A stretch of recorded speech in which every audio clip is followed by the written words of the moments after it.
Welcome to Global News on Signature TV. I am Barikumo Ado. In the headlines, National Assembly to consider 109 constitutional amendments. Vice President Kashim Shettima laments devastating impact of malnutrition on Nigerian children. Cholera outbreak strains health system in Eastern Congo mining camp. And Kerrville residents hold prayer service to mourn victims of deadly Texas floods. Details shortly. Every second, every minute, every day, news is breaking. Events occur and there are new developments. At Signature TV, we follow these stories objectively, bringing all sides without bias, explaining the complex issues, breaking down the numbers, and investigating the issues behind the news. Anywhere and everywhere, near or far, wherever the news is, we will be there. Signature TV. News in your pocket.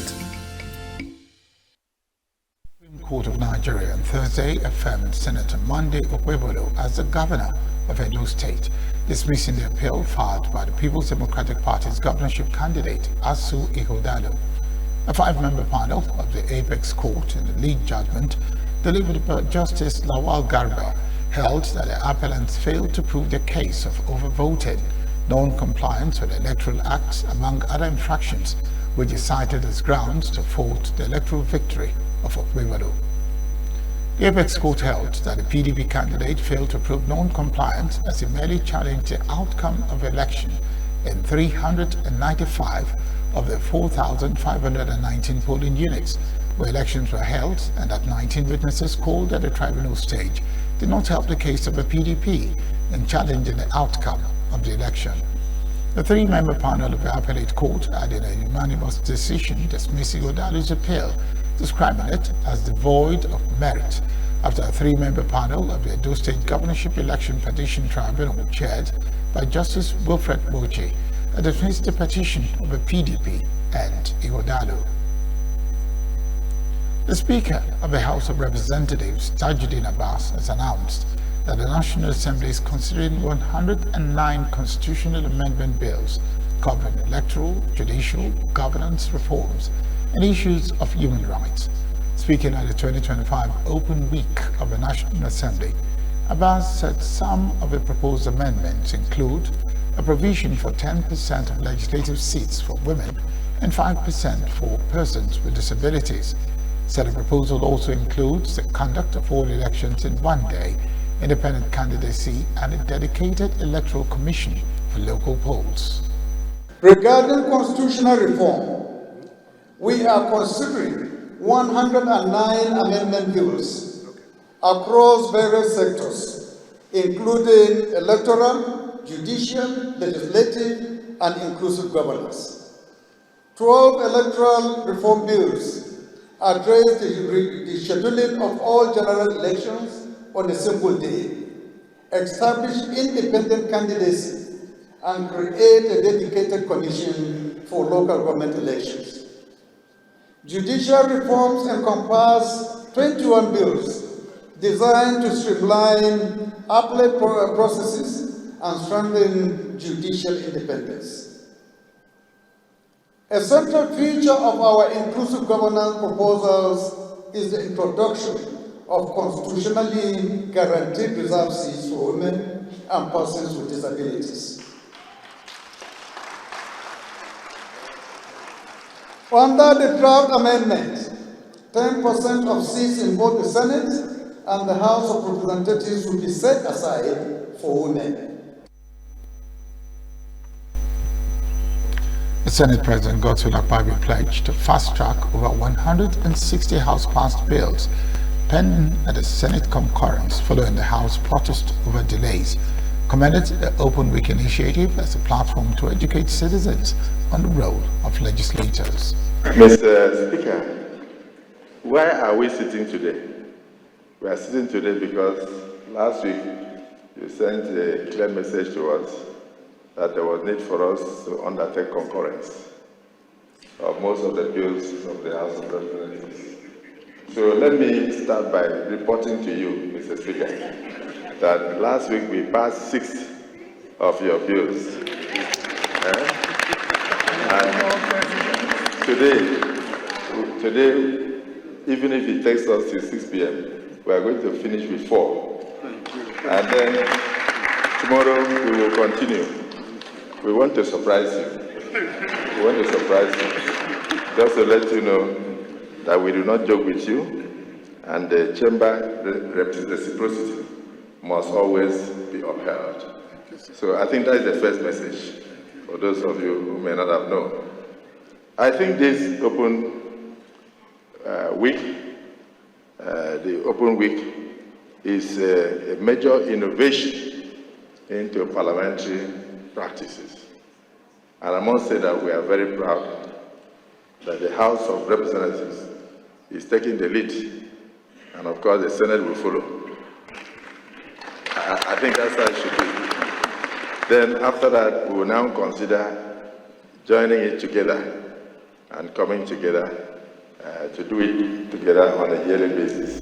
Femi Gbanjabiyamila, Chief of Staff to the President and former Speaker, blamed public misconceptions about lawmakers and a weak local government system, urging reforms for financial autonomy at the grassroots. The legislature is the defining component of state structure that separates democracies from all other forms of government.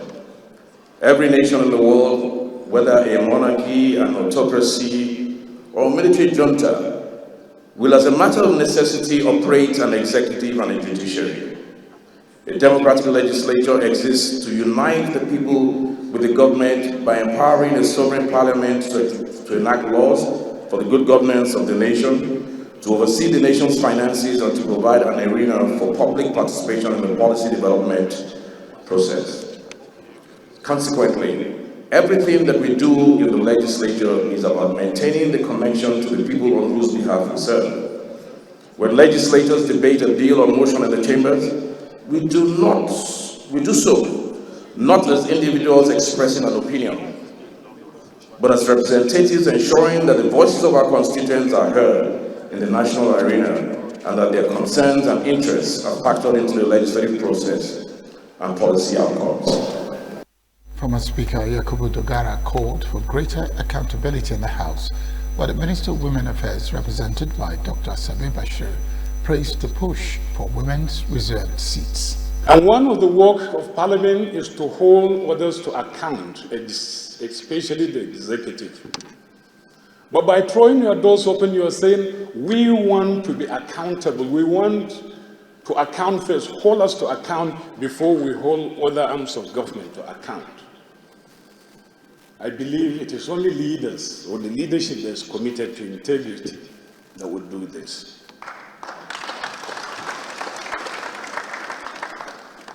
I have said before that it's not enough to talk to the people or talk with the people or talk for the people.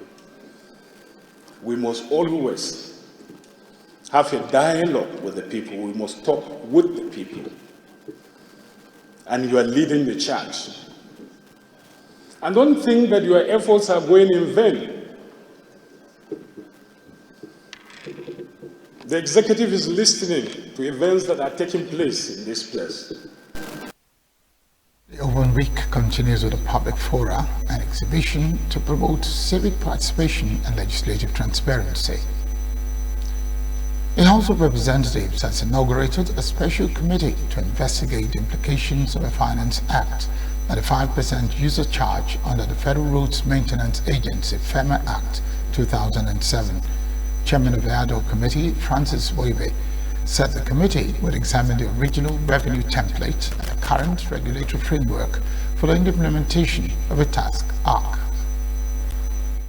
The Finance Act and its relationship to the 5% user charge under the Federal Roads Maintenance Agency FEMA Act centers around funding federal road maintenance in Nigeria through revenue generated from the petroleum sector. The Act mandates a 5% user charge on pump price of petrol, diesel and other petroleum products and is intended to create a dedicated funding stream for road maintenance. The special committee, whose members are drawn from critical stakeholders, will engage operators in the midstream and downstream sectors whose operations are directly impacted by the FEMA user charge. I'm talking about the operators in the midstream and downstream sectors of the oil industry. They are victims of the bad roads also. Your tankers fall on the road, but some people say it's your roads that your tankers that spoil the road.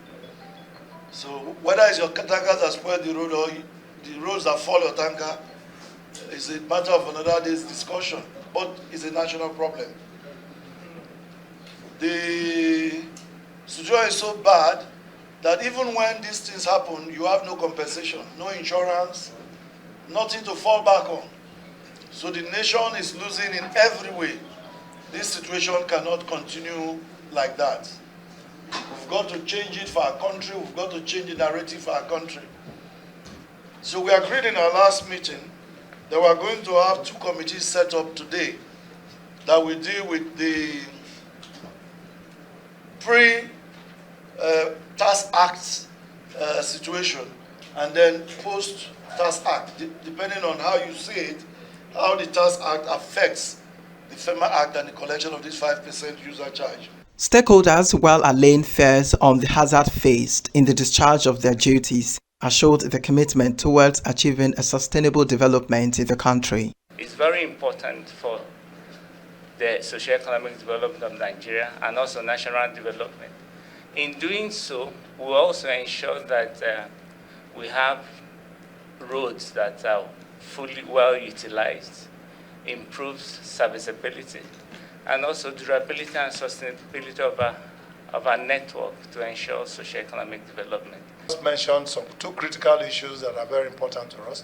One is the hazards that we face in this business, the accidents our vehicles, have, and the retail outlets that just for no just cause will go into flames.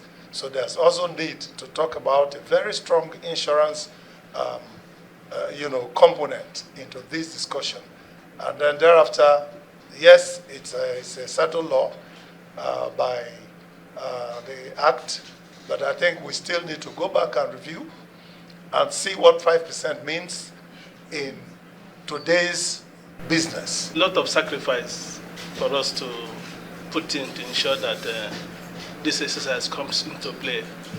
And it's a real privilege that of all Nigerians, you are invited to be part of this noble exercise. So I want to implore all of us to put our best to ensure that this committee comes up flying with reasonable decisions that will see Nigeria moving forward. The committee made it clear that the intention is not to increase the pump price of fuel, but just to take 5% from the existing price to maintain roads for Nigerians. They die on the road when there's fire accident, and nobody pays anything for the hazard they go through.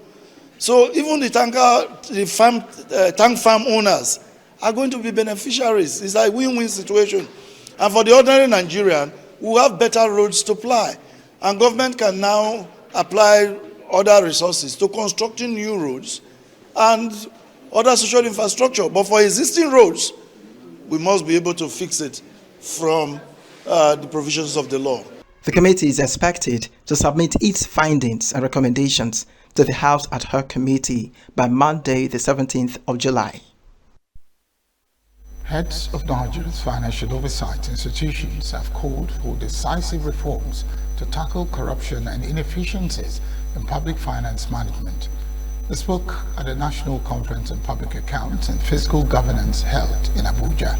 Chairman of Economic and Financial Crimes Commission, EFCC, Ola Olukoyede, represented by Director of Public Affairs, Wilson Wujaren, decried the lack of transparency in Nigeria's financial reporting, especially in the oil and gas sector, called for digital budget tracking, public access to expenditure data, and integrity testing for public officials. Deepening fiscal transparency and sustainable development demands the following. First, public account committees must go beyond annual reviews and oversight to proactively look at issues that demands proper attention and also take punitive measures against agencies of government that violate extant rules and regulations in terms of public accounting and reporting. Incidentally, just sitting down there, I could listen to some of the issues that arise when these committees oversight NGA, and I believe the take-home from this engagement is to ensure that we don't do the wrong thing. Also, digital tracking of budget and projects must become the norm. Citizens should be able to see in real time what is spent and where. Also, procurement and payroll loopholes must be closed with robust automation and citizen participation. The Accountant General of the Federation, Dr. Samsudeen Ogunjimi, called for a shift from postmortem audits to real-time physical monitoring using technology. We must move beyond postmortem audits to a system that emphasizes preventive controls, real-time monitoring, and digital transparency. A case of reminder is in focus.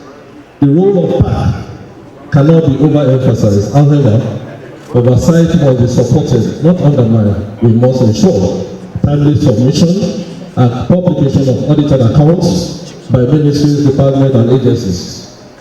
Full implementation of recommendations of the Auditor General for the Federation. Adequate funding and capacity building for audit institutions. Deployment of technology and e-governance tools in audit processes to limit manual interference. We must also rethink a culture of impunity. Audit reports should be not gathered just in legislative chambers. They should trigger action, reforms, and where necessary, sanctions. The Auditor General of the Federation, Shaka Shira, called for transparency and accountability to be institutionalized as national values. This conference is coming at a time when Nigeria, like many nations, is navigating complex economic challenges like rising public debt, revenue shortfall, rising inflation, governance gap, and growing demands for public accountability. A movement that calls for deliberate recalculation of fiscal governance architecture in alignment with the renewable agenda of the President, His Excellency Bola Ahmed Tinubu GCFR, who we are most delighted to have as a special guest of honor. The presence of the President is not only a strong endorsement of this initiative, but also call for action for all stakeholders in the governance and accountability ecosystem to rise to the challenge of nation building with an The Vice President, Kashim Shettima, has raised concern over the devastating impact of malnutrition on Nigerian children, noting that it deprives about 40% of children under 5 of their physical and cognitive potential. Speaking at the National Summit on Nutrition and Food Security held in Abuja, Shettima, who was represented by Deputy Chief of Staff in his office, Ibrahim Hadejia, highlighted the government's renewed commitment through the Nutrition 774 initiative, a grassroots-focused program aimed at addressing nutrition challenges in underserved communities. The Vice President emphasized the need for adequate budgetary allocations, legislative oversight, and transforming nutrition from a charitable issue to a matter of national justice. Yet we must admit that the occasion that brings us here today is not celebration. It is a reminder of the burden that we bear, a malnutrition crisis that continues to rob nearly 40% of Nigerian children under 5 of their physical and cognitive potential. It is a reminder that food insecurity is not only about hunger, it is also about whether our people can afford, access, and accept the food that meets their nutritional needs. It is about the economy, it is about education, it is about the very building blocks of human capital that this nation so urgently needs at this time of its development. Nutrition has been repositioned as a central pillar of our national development strategy. At the heart of this strategy lies the Nutrition 774 initiative, our flagship grassroots framework designed not for elegance on paper, but for impact in the most forgotten corners of our nation. Nutrition 774 is a living strategy, one that drives political commitment, secures sustainable financing, demands accountability, and galvanizes collaboration across federal, state, and local. The Speaker of the House of Representatives, Tajuddin Abbas, represented by Julius Iyombere, warned that malnutrition costs Nigeria an estimated $56 billion annually, with post-harvest losses adding another $2 billion. Malnutrition stands out as a human tragedy and a development challenge. Millions of our brothers and sisters, especially children and women, suffer the consequences of poor nutrition. This summit must therefore galvanize us to forge sustainable, evidence-based solutions that alleviate their suffering and secure a healthier future for all. We have deliberately devoted this segment of the Open Week to the critical challenges of nutrition and food security. This focus reflects the House of Representatives' determination to work alongside the executive in confronting one of the most pressing threats to our collective well-being. Established in November 2023, the Committee on Nutrition and Food Security responded to escalating concerns about hunger, malnutrition, and inadequate access to healthy food. Chairman of the House Committee on Nutrition and Food Security, Uche Okafor, stressed that insecurity, particularly in the northeast, northwest, and north central, keeps farmers away from the land, contributing to food scarcity. What the government needs to focus on is to provide security in the farmlands. Very simple. The major challenge that we have, what is making food look scarce, is because the farmers in the far northeast, northwest, and north central are not safe in the farmlands. The herders' crisis, where they don't kill the farmers, they destroy crops and farm inputs. So the first thing government needs to do, and of course I know that efforts are also being put in place, is to make sure that Nigeria is safe, particularly including but not limited to where we know that the food that we eat in this country are produced. Northeast, northwest, north central, and southeast also is not excluded. I saw some clips of videos where cows entered into farmlands in Enugu State and Anambra State, eating up people's crops and all that. So the immediate thing the government needs to do right now, which is the responsibility of the federal government, is to make sure that Nigeria is safer than we were yesterday. Nigeria's First Lady Oluremi Tinubu has emphasized the importance of women's inclusion in governance, saying it reflects competence and diversity and not charity. Mrs. Tinubu was represented by the chairperson of the House Committee on Women Affairs, Kafilat Obara, made the remarks during a National Assembly Open Week session on a bill proposing reserved seats for women. She noted that despite a United Nations recommended 35% women's representation in public office, the figure in Nigeria remains low, with only 20 of the 469 lawmakers in the 10th National Assembly being women, while just 48 of the 1,019 female candidates won state assembly seats in 2023, a 4.7% success rate. First Lady pledged support for initiatives promoting women's political and economic empowerment. As we reflect on Nigeria's democratic journey, we must be honest about where we are and where we bold to be and where we need to go. The truth is that women remain significantly underrepresented in all levels of governance, despite making up nearly half of the population.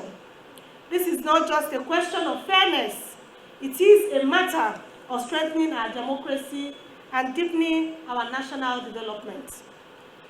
I strongly believe that giving women a seat at the table is not about charity. It is about recognizing competence, diversity of experience, and the unique perspectives women bring to leadership. Stakeholders, including civil society groups and politics, called for urgent action to improve representation, while development partners express hope that with sustained advocacy, the amendment would pass and lead to more inclusive democracy. The Special Seats Bill is not a favor to women. It is a national necessity. It is a constitutional corrective long overdue to ensure democracy works for all citizens. It is about justice, representation, and the sustainable development of our dear country, Nigeria. To the sponsors of the bill, our partners in civil society, the media, and everyone who continues to champion this cause, Nigerian women say thank you.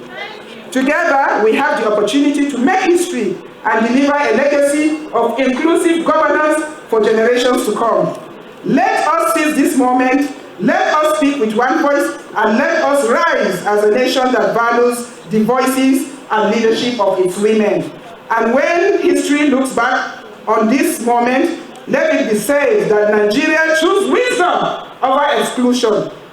That this was the case, and I think it's so very helpful that the House of Representatives, the Speaker himself, the Speaker's wife, the Deputy Speaker, and the leadership of the National Assembly have very clearly stated their commitments to the passage of the Special Seats Bill. And anyone who has read the Special Seats Bill will clearly understand that it does not take to dilute, it doesn't seek to take any seat away from anybody. The 360 seats remain. What is being sought to be created in the Special Seats Bill is additional seats that will increase women representation, either by the fact that these new seats are added or by their ability to contest with men in the existing 360 seats. So no seat is being taken away from any man. As your partner, we see the initiative to pass this bill as a landmark proposal that speaks to the heart of democratic inclusion and national progress in Nigeria. This initiative, as been so eloquently described before, is not just about legislation. It's about the future of representation in Nigeria. It's about ensuring the voices of Nigeria's women are actively shaping the decisions that affect every aspect of national life. And the evidence from across the world shows that this is a role that has huge potential for Nigeria's development. Women's political participation has profound positive impacts on communities, on legislators, on political parties, and of course on citizens' lives. It helps democracy deliver. The Kebbi State Governor, Nasiru Idris, has ordered the immediate reconstruction of the Makere-Kangiwa Road, which links the state to neighboring Niger State, which was severely damaged by recent flooding. Governor Idris will give a directive while inspecting the affected section of the road in Makere, described the road as a strategic economic route that is crucial for both local communities and cross-border connectivity. The governor stressed the importance of the road to surrounding communities and its role in facilitating regional trade with neighboring countries. Commissioner for Works, Abdullahi Umar Muslim, assured residents that the ministry had commenced the process of evaluating qualified contractors to undertake the reconstruction project. Still to come, the International Monetary Fund pledges support for the Federal Inland Revenue Service on tax reforms. Nigeria's economy improving under President Tinubu, says FG. Stay with us.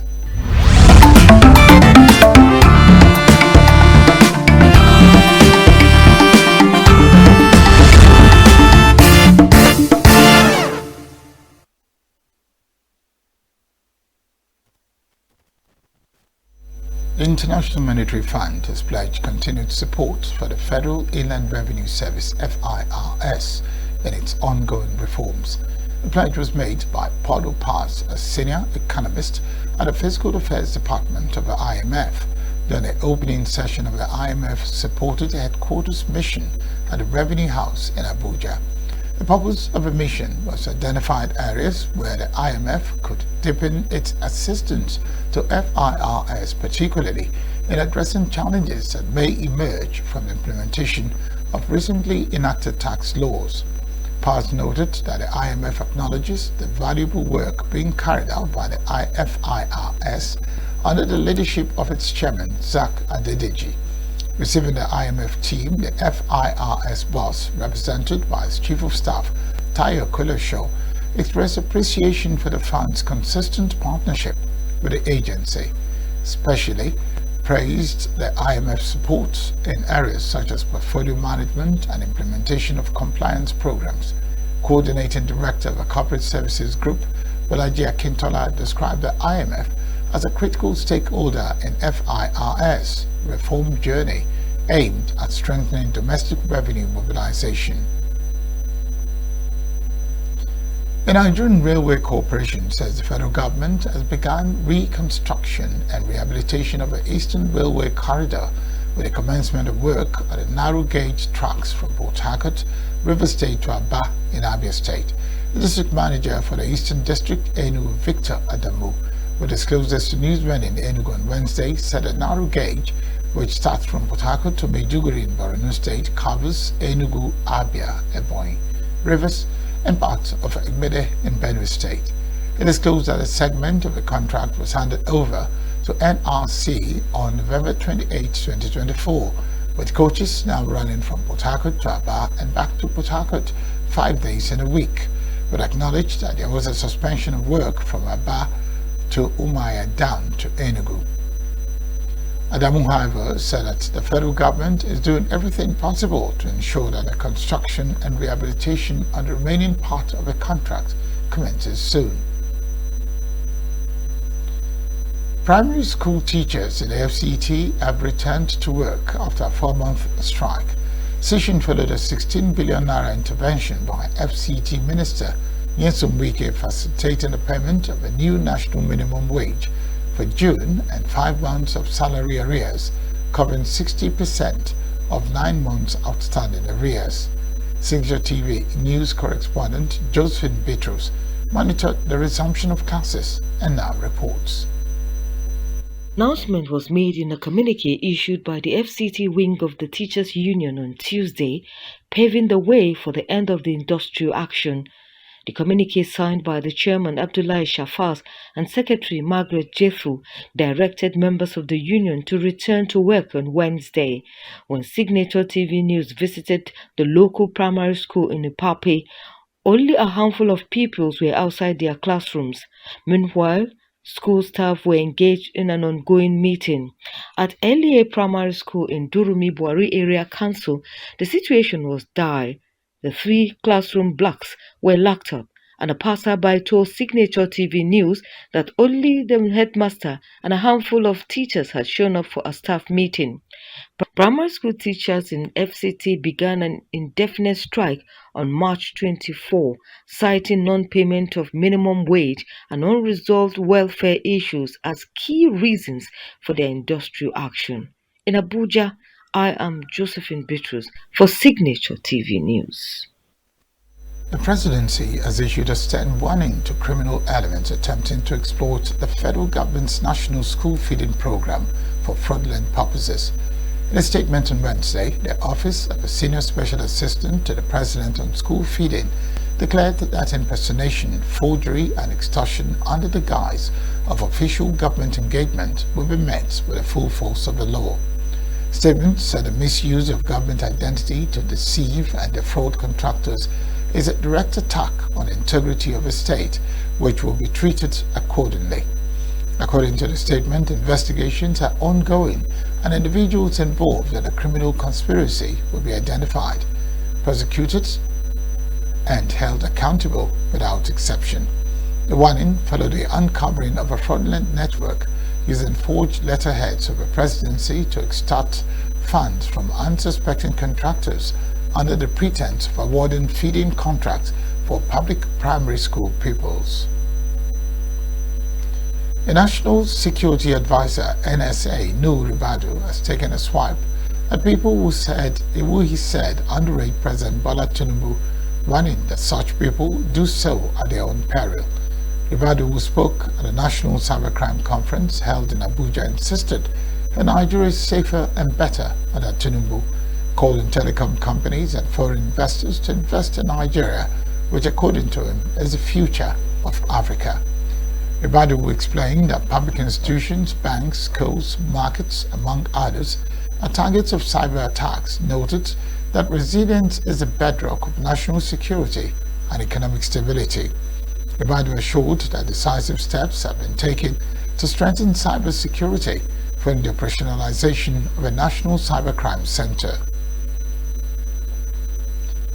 The federal government has declared that the Nigerian economy is showing signs of steady recovery, attributing it to wide-ranging reforms spearheaded by the present administration.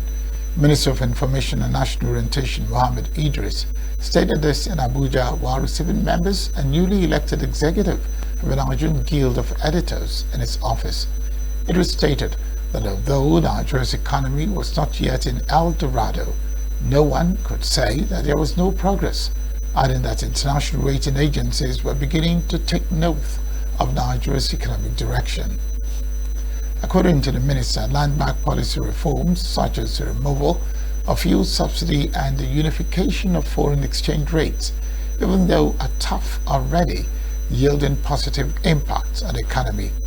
Called on the media to support the armed forces in their efforts to tackle insecurity, urging journalists not to amplify the voices of criminal elements at the expense of national morale. The people of Jabi Dakibiyu community in the Federal Capital Territory are appealing for urgent intervention from the government in addressing the health needs of the area. The people made a call when some healthcare providers visited the area for a health outreach. Correspondent Nasir Usman completes the report. The Jabi Dakibiyu community is a suburb in the Federal Capital Territory. It is an urban slum in Jabi, which is located within the Abuja Municipal Area Council, AMAC, one of the 6 area councils in the Federal Capital Territory.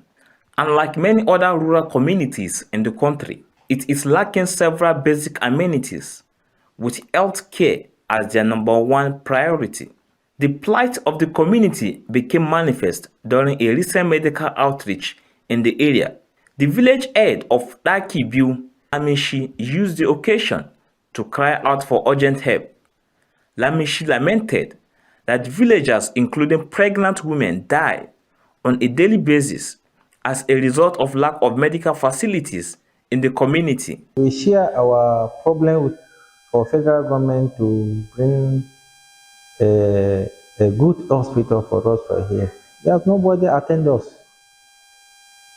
Before somebody reach Latkam, some they will take off on the road. Or some will go to this private hospital. After that, some people they are gone. There's nothing we can say. We try our best. The federal government to help us, nothing. He urged the government to construct health centers and other social amenities in the area for the well-being of the people. We have many problems in this village. In electricity, what we are using here, we are the one who is buying transformer. The water, what we are using in Dakibiyu here, is individual will provide the water in the village, and community will just come and if they want to use the water, they will buy it. Our problem also with federal health care, what will not happen here. We are begging federal government to help us clean our tears, to bring something for us. The people expressed joy at the temporary relief brought to them through the free medical outreach. We are very happy this morning as we see hospital come to help us to test, to know about our health. We're really happy, we really appreciate. Really, we have problem in this community. We need government to help us for healthcare. We don't have any healthcare near here. Unless we trek, like pregnant people, they will trek enter motor, spend transport, go to Guarimpa Hospital. Stress is too much to us. The place is cool and calm. I have not had any other person that is paying for anything. It's free of charge and people are happy about it. We don't have hospital here. We don't have primary school. We don't have pipe bomb water.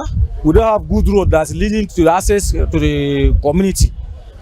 As far as Dakibu is concerned, there is not any tangible government facility that's here in Dakibu here. I've gotten my own malaria drugs. No, it's for free. It's for free. The healthcare providers also spoke on the motivation behind the program. If you come to this community, you notice that there's no health facility in this community, and the environment also, it's not very friendly. So today we are here to carry out a medical mission for the residents of this community, run certain tests, and also make sure that they're in good health and condition.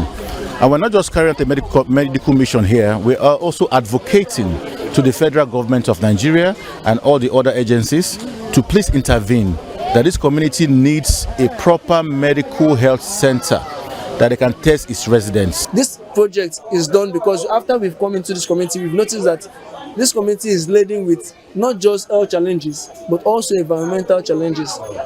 No drainage system, no waste disposal system in place. So that means the community is prone to outbreaks of infection, like cholera, outbreaks of disease, cholera infections, etc. You can name them. The community is open that beyond the response from these volunteers, that there will be a more lasting solution from the Federal Capital Territory Administration or the federal government, and that it will come sooner than later. In Abuja, I am Nasiru Usman for Signature TV. Nasarawa State Government has warned residents of riverine communities in the state to relocate from flood-prone areas to avert loss of lives and means of livelihoods in the event of flooding. Director General of the Nasarawa State Emergency Management Agency, NASEMA, Benjamin Akwash, issued a warning and following the latest flash flood alert issued by the Nigerian Meteorological Agency, NIMET, which is expected to happen in 20 states, including Nasarawa.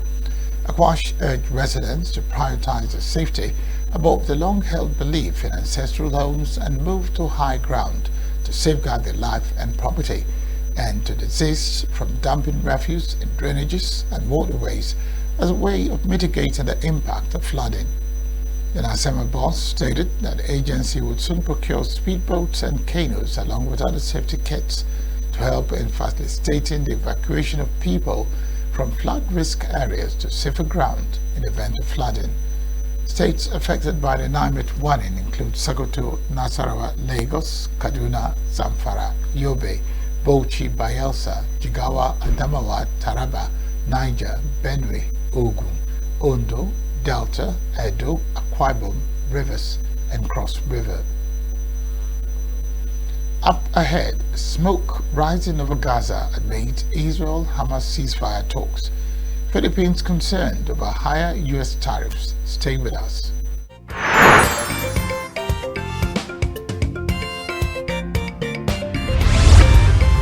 Signature TV, news in your pocket. A cholera outbreak at an artisanal gold mine in South Kivu province has infected over 600 people, overwhelming local health services and exposing severe sanitation challenges in conflict-hit Eastern Congo.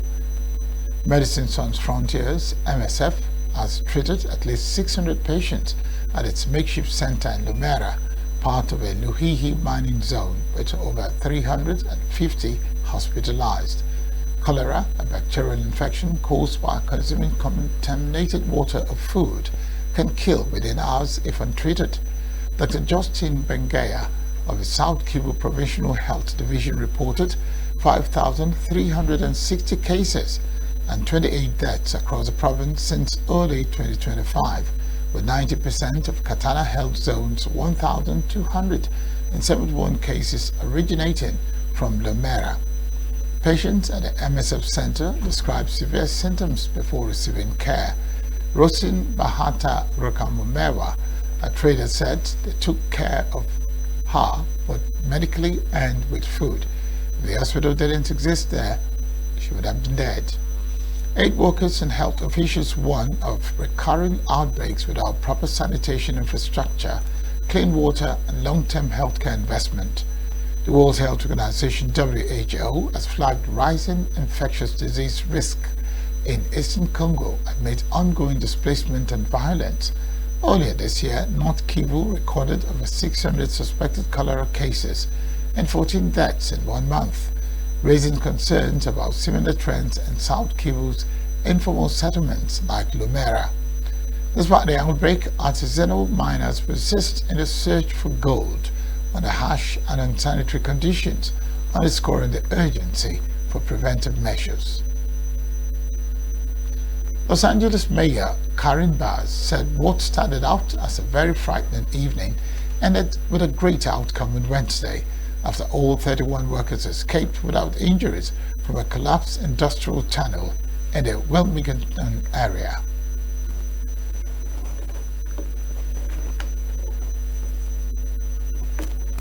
What started out as a very frightening evening.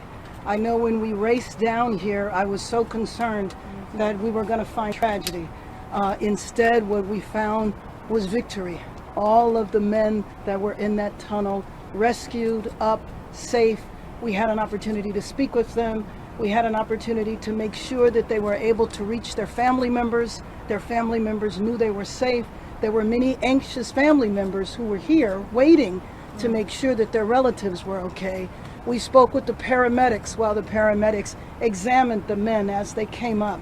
And I just have to tell you that we're all blessed today in Los Angeles. No one injured, everyone's safe, and I am feeling very, very good that this is a great outcome in what started as a very scary evening. The trapped workers escaped after scrambling over a tall pile of loose underground soil, city officials said late on Wednesday. The tunnel, which had a diameter of 18 feet, trapped 27 individuals, while 4 workers entered the damaged section to assist with the rescue. LA Fire Chief Ronnie Villanueva told reporters collapsed section was part of Los Angeles County's Clear Water Project, where a new 7-mile tunnel has been built to upgrade the region's sewer system. And tonight, we were lucky.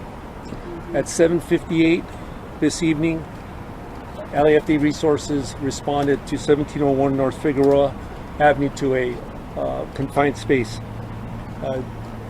We were very lucky this time. We had over 100 resources that were here, over 100 firefighters and paramedics here to respond to this incident. It was determined that a structure failure of the tunnel lining failed approximately 5 to 6 miles in, trapping that we thought 27 individuals. 4 actually went in to rescue, to assist, so a total of 31, and a total of 31 were evaluated afterwards. And that is still continuing on as we speak. Residents of Kerrville, Texas, held a prayer service on Wednesday to mourn the victims of a deadly July 4 floods. Students and adults prayed and sang with some hugging and holding back their tears during the memorial at Antler Stadium. Teresita Gove, who was born in Kerrville, said she attended the prayer service to help and to show other people their support for each other. Art teacher Marty Garcia said he came to the service to pay respects to all the victims, among them TV high school soccer coach Reese Zonka. This is my hometown, and I wanted to come help in any way that I could. I was at the Salvation Army all day today, helping out as much as I could and what I could do. But this is my town. To help the love that we have for one another. We're people, no matter what color you are.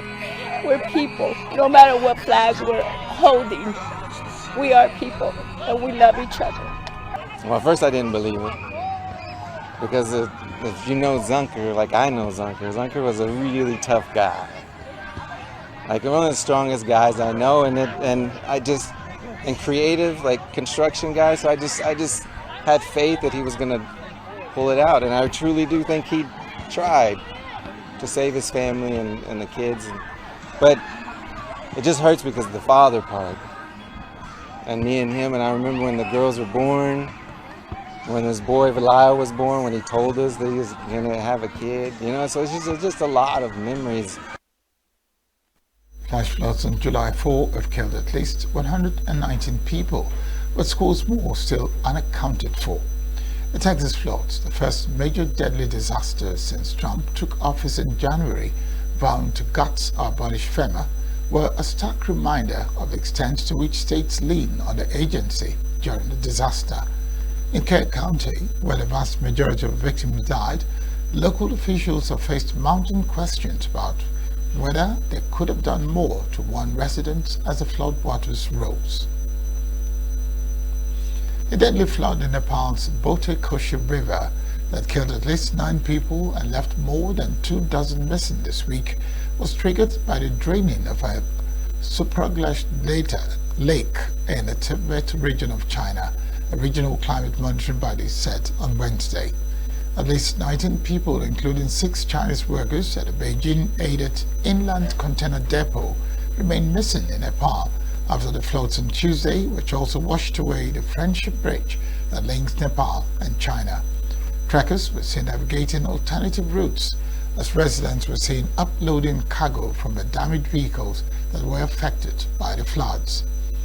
June-September monsoon causes massive floods and landslides in the mountainous Nepal, which officials and experts say is vulnerable to effects of climate change like extreme weather patterns, inconsistent rainfall, flash floods, landslides, and glacier lake outburst floods. Several blasts rang out and pillars of dark smoke were seen rising from Gaza on Thursday morning amid ongoing indirect negotiations between Israeli officials and Hamas aimed at securing a US-brokered Gaza ceasefire and hostage release deal. Israeli military said on Wednesday that during army operational activity in Khan Yunis, terrorists came out of an underground tunnel and attacked IDF troops. During the attack, terrorists attempted to abduct a soldier who was served as an engineering vehicle operator. Soldier fought the terrorists and they shot and killed him. Security forces operating in the area opened fire towards the terrorists, hitting several of them and thwarting the abduction. On Monday, US President Donald Trump hosted Israeli Prime Minister Benjamin Netanyahu at the White House as Israeli officials held indirect negotiations with Hamas in Qatar aimed at securing a US-brokered Gaza ceasefire and hostage release deal. Displaced Palestinian women returned to the Jenin refugee camp, hoping to retrieve belongings from their homes. Malak Mashaka, Alam Shanat, and Nadia Asfanawi were among those forced to flee the camp during Israel's northern West Bank operation, which began in January. The operation has been one of the biggest since the second Intifada uprising by Palestinians more than 20 years ago, involving several brigades of troops earlier this year backed by drones, helicopters, and for the first time in decades, heavy battle tanks. The women said they were searched by Israeli female soldiers who asked them to remove headscarves and clothes at both entry and exit points of the camp. When approached for a comment on the matter, the Israeli army said a designated security check was conducted in order to maintain security. The women also said there was widespread destruction in Jenin. Mashaka with a bulldozer said a bulldozer was demolishing a building near a family's home. Around 40,000 residents from the Tokam, North Shams, and Jenin refugee camps have been displaced by the military operation this year, Selim said. The independent Israeli Human Rights Information Center for the occupied territories. And that's the news this hour. I am Barry Kumo Ado. Thank you very much for watching.